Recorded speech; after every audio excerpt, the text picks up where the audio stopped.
जो ये दीवार का सुराख है, चाइना, अमेरिका, पाकिस्तान साजिशों का हिस्सा है। इसे हम अपने घर का रोशनदान कहते हैं, अपने घर का रोशनदान कहते हैं। परम सम्माननीय प्रिंसिपल मैम, प्रोफेसर एवं मेरे सहपाठी, गुड मॉर्निंग। मैं पल्लवी कुमारी स्वतंत्रता दिवस और देश प्रेम पर अपने कुछ विचार साझा करना चाहूंगी। आजादी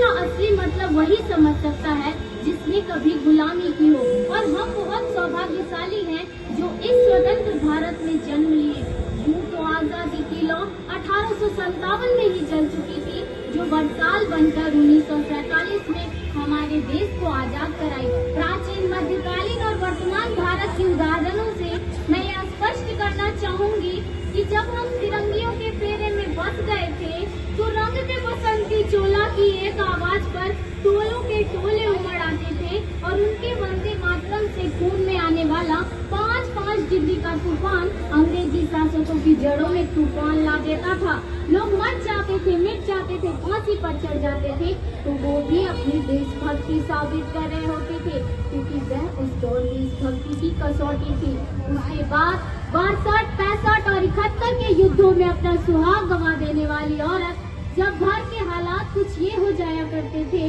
कि प्यार भी भरपूर गया, मांग का सिंदूर गया, नन्हे नौनिहालों की लंगोटियां चली गई, छोटी छोटी बेटियों की चोटियां चली गई, बाप की कमाई गई, भाई की पढ़ाई गई, ऐसा एक विस्फोट हुआ पता ही चला नहीं, पूरे जिस्म की ही कई सारी बोटियां चली गई, और आपके लिए तो एक आदमी मरा है साहब, हमारे घर की तो रोटियां चली गई, हमारे घर की तो रोटियां चली गई। साले हालात पैदा हो जाने के बावजूद भी एक माँ अपने बेटे को सरहदों पर दुश्मनों की धज्जियां उड़ाने के लिए भेज दिया करती थी, और उन्हें पत्र लिखा कर ये भेजा करती थी कि अम्मा ने खत लिखा है बड़े ही चाव से,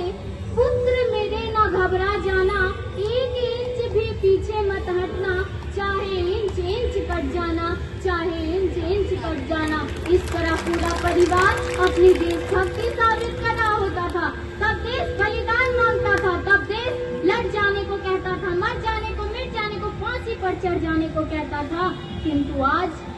देश लड़ जाने को नहीं कहता, आज देश मर जाने को, मिट जाने को, फांसी पर चढ़ जाने को नहीं कहता, बल्कि मेरे विचारों से अगर कोई व्यक्ति अपना काम पूरी ईमानदारी, पूरी मेहनत और पूरी लगन से करे ना, तो वही है हमारी सच्ची देशभक्ति और वही है हमारा सच्चा राष्ट्र। मैं नहीं मानती कि व्हाट्सएप और फेसबुक के डीपी को 3 रंगों से रंग लेना ही हमारी देशभक्ति है, और साल में हाथों में 2 बार तिरंगा ले लेना हमारी देशभक्ति है। तो मैं पूछना चाहूंगी कि फुटपाथ पर रहने वाला वो बच्चा ट्रैफिक की छांव में नंगे पांव में जब तिरंगा बेच रहा होता है, तो क्या वह उसकी देशभक्ति है? वह उसकी देशभक्ति नहीं, उसकी देश को झूठ की शक्ति है, जो उसे ऐसा करने पर मजबूर करती है। क्योंकि न मस्जिद को जानते हैं, न शिवालों को जानते हैं, न मस्जिद को जानते हैं, न शिवालों को जानते हैं। जो पेट के भूखे होते हैं वो सिर्फ भोजन के वालों को जानते हैं, सिर्फ भोजन के वालों को जानते हैं। अपने परिवार, अपने समाज, अपने राष्ट्र के लिए समर्पण का भाव है हमारी सच्ची देशभक्ति, और हर देशद्रोही के जीवन में आने वाला तूफान है हमारी सच्ची देशभक्ति, ताकि हर देशद्रोही ये समझ सके कि अगर तू परिंदा है तो ये आसमान तेरा है, अगर तू दरिंदा है तो ये शमशान तेरा है, भाईचारे से रहना है तो रह इस जमीन पर, वरना ये कब्र भी तेरी है, और यही कब्रिस्तान तेरा है, और यही कब्रिस्तान तेरा है।